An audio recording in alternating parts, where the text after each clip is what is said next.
ఎంత ఇబ్బంది పడుతున్న సంగతి మాకు తెలుసు.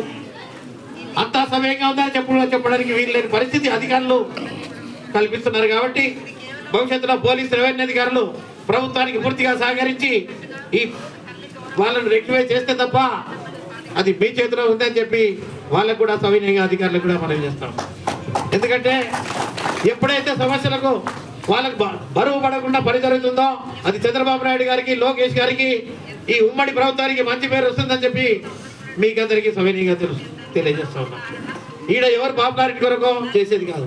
గ్రామాల అభివృద్ధి చేసినప్పుడు, ఫలానా మంచి చేసినప్పుడు ఇది జరిగింది అనే ఉద్దేశం తప్ప ఇంకోట్లేదు.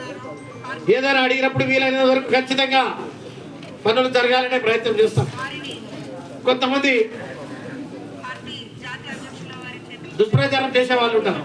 వీలైనంత వరకు ఇక్కడ దశగిరి కానీ మేము కానీ ఏ దానికైనా కానీ ట్రాన్స్ఫర్లకు కానీ సెక్రటరీలకు కానీ ఇంకో దానికి కానీ ఎక్కడ కూడా ₹1 తీసుకునేది కానీ లేకపోతే అటువంటి విధానం లేదనేది మీకు అందరికీ కూడా బాగా తెలుసు. ఇప్పుడు చెప్పినటువంటి 2 శాఖలు పూర్తి స్థాయిలో ప్రజలకు పనిచేస్తే ఖచ్చితంగా ధర్మపక్షాలు ఉన్నటువంటి పార్టీ రేపు సర్పంచ్ ఎలక్షన్